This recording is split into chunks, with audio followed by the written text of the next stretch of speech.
ಎಲ್ಲರಿಗೂ ನಮಸ್ಕಾರ. ಇವತ್ತು ಕರಾವಳಿಯ ಇನ್ನೊಂದು ಅಡಿಗೆ ಬಸಳೆ ಕುಡು ಅಂದರೆ ಹುರುಳಿಕಾಯಿ ಮತ್ತು ಮಲ್ಬಾರ್ ಸ್ಪಿನಾಚ್ ಇದನ್ನು ಯೂಸ್ ಮಾಡುವಂತಹ ಒಂದು ರುಚಿಕರವಾದ ಪದಾರ್ಥ. ಗ್ರೇವಿ ಅಂತೂ ಸೂಪರ್ ಆಗಿರ್ತದೆ. ಬಟ್ ಹೆಚ್ಚಾಗಿ ಈ ಸಮ್ಮರ್ ಸೀಸನ್ನಲ್ಲಿ ನಾವು ಸೋರೆಕಾಯಿ ಅನ್ನೋದಕ್ಕೆ ಹಾಕ್ತೇವೆ. ಇವತ್ತು ನನಗೊಂದು ಚೆನ್ನಾದ ಪಪ್ಪಾಯ ಸಿಕ್ಕಿದ್ದು. ಪಪ್ಪಾಯ ಸಹ ಸ್ವಲ್ಪ ಹೀಟಾಂಶವನ್ನು ಹೊಂದಿರೋದು, ಬಟ್ ಪಪ್ಪಾಯಲ್ಲಿ ಅನೇಕ ಆರೋಗ್ಯಭರಿತ ಅಂಶಗಳು ಸಹ ಇವೆ. ಆದ್ದರಿಂದಾಗಿ ಇವತ್ತು ಈ ಒಂದು ಬಸಳೆಗೆ ಅಂದರೆ ಬಸಳೆ ಸ್ವಲ್ಪ ಈ ತಂಪನ್ನು ನೀಡುವಂತಹದ್ದು, ಅದರೊಟ್ಟಿಗೆ ಈ ಹುರುಳಿ ಮತ್ತು ಪಪ್ಪಾಯಿ ಅದಕ್ಕೆ ಬ್ಯಾಲೆನ್ಸ್ ಆಗ್ತದೆ, ತಂಪು ಮತ್ತು ಹೀಟ್. ಹಾಗಿರುವಾಗ ಯಾರೆಲ್ಲ ನನ್ನ ಚಾನಲನ್ನು ನೋಡ್ತಿದ್ದೀರಿ, ಯಾರೆಲ್ಲ ಇನ್ನೂ ಸಬ್ಸ್ಕ್ರೈಬ್ ಮಾಡಿಲ್ಲ, ದಯವಿಟ್ಟು ಸಬ್ಸ್ಕ್ರೈಬ್ ಮಾಡಿ ಸಪೋರ್ಟ್ ಮಾಡಿ ಅಂತ ಹೇಳುತ್ತಾ ಈ ರುಚಿಕರವಾದ ಮತ್ತು ಆರೋಗ್ಯದಾಯಕವಾದ ರೆಸಿಪಿಯನ್ನು ಹೇಗೆ ಮಾಡುವುದೆಂದು ನೋಡೋಣ. ನಮಸ್ತೆ ಮಿತ್ರರೇ, ಇಲ್ಲಿ ನೋಡಿ ಫ್ರೆಶ್ ಆದ ಬಸಳೆ ಸೊಪ್ಪು ಸಿಕ್ಕಿದೆ. ಬಸಳೆ ಸೊಪ್ಪು, ಹುರುಳಿ ಹಾಗೂ ಈ ಪಪ್ಪಾಯ ಇದನ್ನು ಹಾಕಿ ಇವತ್ತೊಂದು ರುಚಿಕರವಾದ ಕರಾವಳಿ ಶೈಲಿಯ ಪದಾರ್ಥ ಮಾಡೋಣ. ಅಂದರೆ ಗ್ರೇವಿ ಟೈಪಲ್ಲಿ ಮಾಡ್ತಿದ್ದೇನೆ. ಸೊ ಇದನ್ನೇನು ನೆನೆ ಹಾಕಲಿಲ್ಲ, ಖಾಲಿ ಹೀಗೆ ಡ್ರೈ ಇರುವಂತಹದ್ದು. ಇದನ್ನು ರೋಸ್ಟ್ ಮಾಡಿ ಮಾಡುವಂತಹ ಕರಾವಳಿ ಶೈಲಿಯ ಒಂದು ಟೇಸ್ಟಿಯಾದ ರಸ ಬಹಳ ಚೆನ್ನಾಗಿ ಬರ್ತದೆ. ಹಾಗಾದರೆ ಏನೆಲ್ಲ ಸಾಮಗ್ರಿಗಳು ಬೇಕೆಂದು ನೋಡೋಣ. ಇಲ್ಲಿ ಬಸಳೆ ಕಟ್ ಮಾಡಿ ಆಯಿತು ವೀಕ್ಷಕರೇ. ಇನ್ನು ಇಲ್ಲಿ ಈ ಕಾಯಿ ಪಪ್ಪಾಯ ಫಸ್ಟಿಗೆ ಸಿಪ್ಪೆ ತೆಗೆದುಕೊಳ್ಳೋಣ. ಸಿಪ್ಪೆ ತೆಗೆದುಕೊಂಡು ಇದನ್ನು ಒಂದು ಸಣ್ಣದಾಗಿ ಒಂದು ಹದ ಸೈಜ್ನಲ್ಲಿ ಕಟ್ ಮಾಡಿಕೊಳ್ಳೋಣ. ಈ ಪಪ್ಪಾಯಿ ಸಣ್ಣದು ಮಾಡಬಾರ್ದು, ಯಾಕಂದರೆ ಇದು ಬೇಗ ಬೇಯುವಂಥದ್ದು. ಆದ್ದರಿಂದಾಗಿ ಇದು ಕಟ್ ಮಾಡುವ ಮೊದಲೇ ನಾವೇನು ಮಾಡ್ಕೊಳ್ಳೋಣ ಹೇಳಿದರೆ, ಇಲ್ಲೊಂದು ಕುಕ್ಕರನ್ನು ತೆಗೆದುಕೊಂಡು ಅದರಲ್ಲಿ ಖಾಲಿ ದಂಟು ಮಾತ್ರ, ಎಲೆಯನ್ನು ಸಪರೇಟ್ ಇಡುವ, ಸುರಿಗೆ ದಂಟನ್ನು ಮಾತ್ರ ಸ್ವಲ್ಪ ನೀರನ್ನು ಹಾಕ್ಕೊಂಡು ನಾವು ಇಲ್ಲಿ ನೀರು ಹಾಕಿ ಈ ಒಲೆ ಮೇಲೆ ಇಟ್ಕೊಳ್ಳೋಣ. ಇದಕ್ಕೆ ಹೀಗೆ ಮುಚ್ಚಳ, ಖಾಲಿ ಇಂಥ ಮುಚ್ಚಳವನ್ನು ಮುಚ್ಚಿಕೊಳ್ಳೋಣ. ಅಷ್ಟೊತ್ತಿಗೆ ನಮ್ಮದು ಇದು ಕಟ್ ಮಾಡಿ ಆಗ್ತದೆ. ಇದು ಸ್ವಲ್ಪ ಬೇಯ್ತದೆ ಅಷ್ಟೊತ್ತಾಗುವಾಗ. ಸೊ ಇದನ್ನು ಸಿಪ್ಪೆ ತೆಗೆದು ಸಣ್ಣದಾಗಿ ಹೆಚ್ಚಿಕೊಳ್ತೇನೆ. ವೀಕ್ಷಕರೇ ಇಲ್ಲಿ ನೋಡಿ, ಇದಿಷ್ಟು ಕಟ್ ಮಾಡಿಕೊಂಡೆ. ಇಲ್ಲಿ ಸ್ವಲ್ಪ ಇದು ನೋಡಿ ಬೇಯ್ತಾ ಬಂತು. ಬೇಯುವಾಗ ನಾವು ಈಗ ಒಮ್ಮೆ ತಿರುಗಿಸ್ಕೊಳ್ಳೋಣ. ಇನ್ನು ಈ ಕಟ್ ಮಾಡಿದಂತಹ ಕಾಯಿ ಪಪ್ಪಾಯ ಆರೋಗ್ಯಕ್ಕಂತೂ ಸ್ವಲ್ಪ ಹೀಟ್ ಅಂಶವನ್ನು ಹೊಂದಿರೋದ್ರಿಂದಾಗಿ ಇದಕ್ಕೆ ಹಾಕೋದು ನಾವು. ಯಾವುದಕ್ಕೆ ಬಸಳೆಗೆ ಹಾಕಿದರೆ ಅದು ಹೀಟನ್ನು ಬ್ಯಾಲೆನ್ಸ್ ಮಾಡ್ತದೆ. ಇನ್ನೀಗ ಕಟ್ ಮಾಡಿಕೊಂಡಂತ ನೋಡಿ, ಇದು ತೊಳೆದಿಟ್ಟುಕೊಂಡಿದ್ದೇನೆ. ಎರಡೆರಡು ಭಾಗಗಳಾಗಿ ಇದನ್ನು ನಾನು ಕಟ್ ಮಾಡಿದ್ದೇನೆ. ಸೊ ಇದನ್ನು ಇದರಲ್ಲಿ ಹಾಕೊಳ್ಳೋಣ. ಎಲೆಯನ್ನು ಒಟ್ಟಿಗೆ ಮಾಡಿಕೊಂಡು ಎರಡು ಭಾಗಗಳಾಗಿ ನಾವು ಕಟ್ ಮಾಡಿಕೊಡ್ಬೇಕು.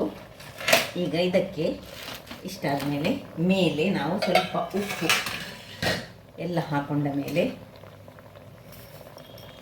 ಉಪ್ಪು, ರುಚಿಗೆ ತಕ್ಕಷ್ಟು ಉಪ್ಪು, ಒಂದು ಸ್ವಲ್ಪ ಒಂದು 10 ಗ್ರಾಮ್ಸ್ನಷ್ಟು ಬೆಲ್ಲ, ಇನ್ನು ಒಂದು ತುಂಡು ನೋಡಿ, ಈ ನೀರುಳ್ಳಿಯಲ್ಲಿ ದೊಡ್ಡ ನೀರುಳ್ಳಿ ಆದರೆ ಒಂದು ತುಂಡಿನಷ್ಟು ನೀರುಳ್ಳಿಯನ್ನು ನಾವು ಕಟ್ ಮಾಡಿಕೊಂಡು ನಾನು ಸ್ಲೈಸ್ ಮಾಡ್ತೇನೆ ನೋಡಿ. ನೀರುಳ್ಳಿ ಸ್ಲೈಸ್ ಆಗಿ ಹೀಗೆ ಮಾಡಿದೆ. ಇದನ್ನು ಸಹ ಇದರ ಮೇಲೆ ಹೀಗೆ ಹಾಕ್ಕೊಂಡು, ಹೆಚ್ಚು ನೀರು ಹಾಕ್ಕೊಳ್ಬಾರ್ದು. ಆಲ್ರೆಡಿ ಈ ಬಸಳೆಯ ಸೊಪ್ಪಲ್ಲಿ ತುಂಬ ನೀರಿರ್ತದೆ. ಆಗ ಎಷ್ಟು ಸ್ವಲ್ಪ ಹಾಕಿದ್ದೇನೆ. ಈ ಲೋಟದಲ್ಲಿ ಒಂದು ಅರ್ಧ ಲೋಟದಷ್ಟು ಮಾತ್ರ ನೀರನ್ನು ಹಾಕ್ಕೊಂಡು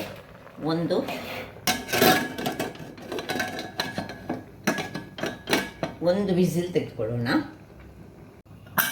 ಇಲ್ಲೀಗ ಗ್ಯಾಸನ್ನು ಉರಿಸಿಕೊಂಡು ನೋಡಿ, ಇದು ನಾನು ಈ ಹುರುಳಿಕಾಳು ತಂದಾಗಲೇ ನಾನೇನು ಮಾಡೋದು ಹೇಳಿದರೆ, ಚೆನ್ನಾಗಿ ಇದನ್ನು ಕ್ಲೀನ್ ಮಾಡಿಕೊಂಡು ನೀರಿನಲ್ಲಿ ತೊಳೆದು ಬಿಸಿಲಿರುವಾಗ ಈ ಬಿಸಿಲಲ್ಲಿ ಒಣಗಿಸಿಕೊಂಡು ಇಟ್ಕೊಳ್ಳೋದು. ಹಾಗಾಗಿ ಇದನ್ನು ಪುನಃ ನಾನು ಕ್ಲೀನ್ ಮಾಡಲಿಕ್ಕೆ ಹೋಗೋದಿಲ್ಲ. ಅದರಿಂದಾಗಿ ನೋಡಿ, ಹುರುಳಿಕಾಳನ್ನೀಗ ಒಂದು ಬಾಣಲೆಯಲ್ಲಿ ಹಾಕಿ, ಕೆಲವರು ಏನು ಮಾಡ್ತಾರೆ, ನಿಮಗೆ ಹಾಗಿದ್ದರೆ ಈ ಆಗಾಗಲೇ ಇದನ್ನು ಚೆನ್ನಾಗಿ ಒಮ್ಮೆ ತೊಳೆದುಕೊಂಡು ಬಟ್ಟೆಯಲ್ಲಿ ಸ್ವಲ್ಪ ಹೊತ್ತು ಹರಡಿ ಇಟ್ಟು ಅದರ ನೀರನ್ನು ಸ್ವಲ್ಪ ತೆಗೆದು ಮತ್ತೆ ಸಹ ಹೀಗೆ ನಾವು ಫ್ರೈ ಮಾಡ್ಕೊಳ್ಬೋದು. ಈಗ ಉರಿ ಮಾತ್ರ ಸಣ್ಣದಿರಬೇಕು, ಇಲ್ಲದಿದ್ದರೆ ಇದು ಕರಟಿ ಹೋದರೆ ಇಡೀ ಪದಾರ್ಥದ್ದು ಘಮ ಸಹ ಹಾಳಾಗ್ತದೆ, ಟೇಸ್ಟ್ ಸಹ ಹಾಳಾಗ್ತದೆ. ಅದರಿಂದಾಗಿ ಪದಾರ್ಥ ಒಂದು ರುಚಿಯಾಗಿ ಬೇಕಾ ನಿಮಗೆ, ಇದನ್ನು ಹದಾ ಉರಿಯಲ್ಲಿ ಚೆನ್ನಾಗಿ ಫ್ರೈ ಮಾಡಬೇಕು. ಅದು ಸಹ ಚೆನ್ನಾಗಿ ತೊಳೆದಿಟ್ಟುಕೊಂಡು ಮಾಡ್ಬೋದು. ವೀಕ್ಷಕರೇ, ಇದು ನೋಡಿ ಏನು ಚೆಂದಾದ ಕಲರ್ ಬಂತು ನೋಡಿ. ಇಷ್ಟಾದ ಕೂಡಲೇ ಆಫ್ ಮಾಡ್ಕೊಳ್ಬೇಕು.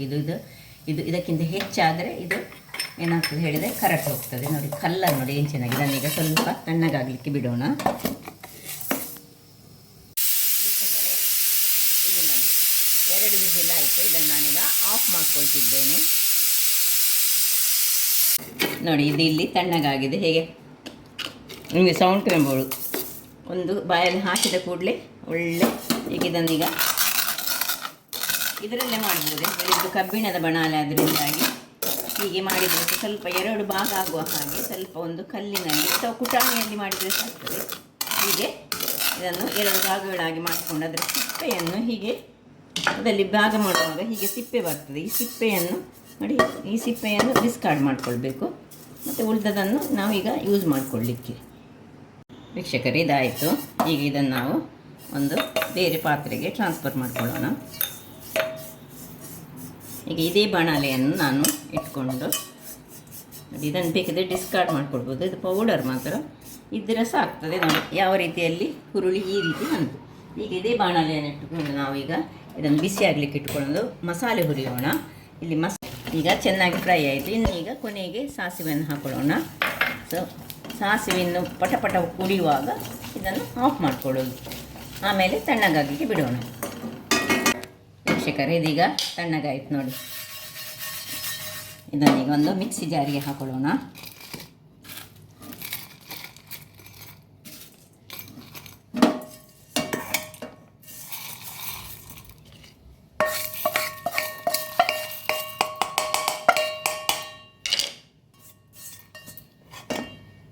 ಇನ್ನು ಇದಕ್ಕೆ ನೀರುಳ್ಳಿ, ಬೆಳ್ಳುಳ್ಳಿ ಮತ್ತು ಒಂದು ಸಣ್ಣ ತುಂಡು ಹುಳಿ ಇಷ್ಟನ್ನು ಹಾಕಿ ಸುರಿಗೆ ಒಮ್ಮೆ ಡ್ರೈ ಆಗಿ ಗ್ರೈಂಡ್ ಮಾಡ್ಕೊಳ್ತೇನೆ.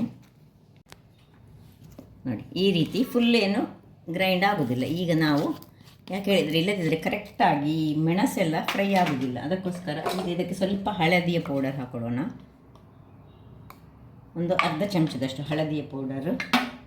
ಇನ್ನು ಸ್ವಲ್ಪವೇ ಇಷ್ಟು ನೋಡಿ. ಇದು ಒಂದು ಸಣ್ಣ ತೆಂಗಿನಕಾಯಿ ಇಡೀ ತೆಗೆದುಕೊಂಡಿದ್ದೇನೆ. ಬಸಳೆಗೆ ಯಾವಾಗಲೂ ಸ್ವಲ್ಪ ತೆಂಗಿನ ತುರಿ ಹೆಚ್ಚಾಗಲಿ, ತುಂಬ ಹಾಕಿದರೆ ಒಳ್ಳೆ ಟೇಸ್ಟಿಯಾದ, ಅದು ಸಹ ಫ್ರೆಶ್ ತೆಂಗಿನಕಾಯಿ ಇರಬೇಕು. ಈಗ ಇದಕ್ಕೆ ಸ್ವಲ್ಪ ನೀರನ್ನು ಹಾಕ್ಕೊಂಡು ಇದನ್ನು ಒಂದು ತುಂಬ ಫೈನಾಗಿ ಬೇಕಂತಿಲ್ಲ, ಫೈನ್ ಮಾಡಿದರೆ ಸಹ ಉತ್ತಮ. ನಾವು ಹೆಚ್ಚಾಗಿ ಕಲ್ಲಲ್ಲಿ ಗ್ರೈಂಡ್ ಮಾಡುವಾಗ ಒಳ್ಳೆ ಫೈನಾಗಿ ಗ್ರೈಂಡ್ ಮಾಡ್ಕೊಳ್ತೇವೆ. ಸ್ವಲ್ಪ ನೀರು ಹಾಕಿ ಇದನ್ನು ಗ್ರೈಂಡ್ ಮಾಡಿ ತರ್ತೇನೆ. ವೀಕ್ಷಕರೇ ನೋಡಿ, ಒಂದು ಬಾರಿ ಅಲ್ಲಿ ಮಾಡಿದ್ದು ಮಸಾಲೆ ರೆಡಿಯಾಗಿದೆ. ಈಗ 2ನೇ ಬಾರಿಯ ಮಸಾಲೆ ಹಾಕ್ಕೊಂಡಿದ್ದೇನೆ. ತುಂಬ ಫೈನ್ ಆಗಬೇಕಂತ ಇಲ್ಲ. ನಾವು ಮೀನಿಗೆ ಹೇಗೆ ಫೈನ್ ಮಾಡ್ತೇವೆ ಅಷ್ಟು ಫೈನ್ ಆಗಬೇಕಂತಿಲ್ಲ. ಇದು ಚೂರು ತುಂಬ ತರಿಸ ಇರಬಾರ್ದು. ತರಿದರೆ ಅದು ಸುಕ್ಕಾಗ್ತದೆ ನಮ್ಮದು. ಸೊ ಇದರಲ್ಲಿ ಸ್ವಲ್ಪ ನೀರನ್ನು ಹಾಕ್ಕೊಂಡಿದ್ದಕ್ಕೆ ಇನ್ನು ಮಿಕ್ಸಿ ತೊಳೆದು ನೀರನ್ನು ಸಹ ಹಾಕೊಳ್ಳೋಣ. ಇಲ್ಲಿ ನೋಡಿ ವಿಸಿಲ್ ತಣ್ಣಗಾಗಿದೆ. ಇದನ್ನು ತೆಗೆದುಕೊಳ್ಳೋಣ.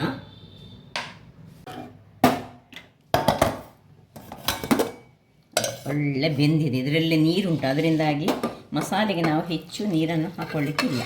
ಇದು ತುಂಬ ತೆಳು ಸಹ ಆಗಬಾರ್ದು, ತುಂಬ ದಪ್ಪ ಸಹ ಆಗಲಿಕ್ಕಿಲ್ಲ. ಅದಾ ಕನ್ಸಿಸ್ಟೆನ್ಸಿ ಇರಬೇಕು. ಈಗ ಇದನ್ನೀಗ ಇದಕ್ಕೆ ಶಿಫ್ಟ್ ಮಾಡೋದನ್ನು ಒಲೆಯಲ್ಲಿ ಇಟ್ಕೊಂಡು ಇದನ್ನು ನಿಧಾನಕ್ಕೆ ಮಿಕ್ಸ್ ಮಾಡೋಣ. ತುಂಡುಗಳು ನೋಡಿ, ಮತ್ತೆ ಕೊನೆಗೆ ಹಾಕಿದ್ರಿಂದಾಗಿ ಈ ಪಪಾಯ ತುಂಡುಗಳು ಅದರಲ್ಲೇ ಉಂಟು. ಆರೋಗ್ಯಕ್ಕೆ ಬಹಳ ಉತ್ತಮ. ಈಗ ಈ ಹೊತ್ತಿನಲ್ಲಿ ನಾವೇನು ಮಾಡಬೇಕು ಹೇಳಿದರೆ, ಈ ಒಂದು ಕುದಿ ಬಂದ ಮೇಲೆ ನಾವು ಏನು ಫ್ರೈ ಮಾಡಿದ್ದೇವೆ ನೋಡಿ, ಇದನ್ನೀಗ ಹಾಕ್ಕೊಳ್ಳಿಕ್ಕೆ ಉಂಟು. ಅದಕ್ಕಿಂತ ಮೊದಲು ಎಲ್ಲವನ್ನು ಮಿಕ್ಸ್ ಮಾಡಿಕೊಂಡು ಆಗಲೇ ನಾವು ಇದಕ್ಕೆ ಉಪ್ಪು ಹಾಕಿದ್ದೇವೆ. ಅದರಿಂದಾಗಿ ಒಮ್ಮೆ ಉಪ್ಪನ್ನು ಚೆಕ್ ಮಾಡಿ, ಉಪ್ಪು ಬೇಕಿದ್ದರೆ ಈಗ ನಾವು ಹಾಕ್ಕೊಳ್ಬೇಕು. ನೋಡುವ, ಉಪ್ಪು ತುಂಬ ಕಡಿಮೆ ಉಂಟು, ಅದರಿಂದಾಗಿ ಸ್ವಲ್ಪ ಉಪ್ಪನ್ನು ಹಾಕೊಳ್ಳೋಣ.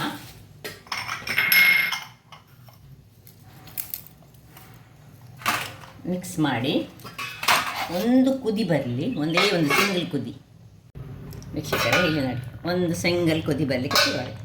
ಈಗ ಏನು ನಾವು ಪೌಡರ್ ಮಾಡಿಟ್ಟುಕೊಂಡಿದ್ದೇವೆ ಈ ಹುರುಳಿಕಾಳು, ಇದನ್ನೀಗ ಇದಕ್ಕೆ ಹೀಗೆ ಸುತ್ತಕ್ಕೆ ಹಾಕ್ಕೊಳ್ತಿದ್ದೇನೆ.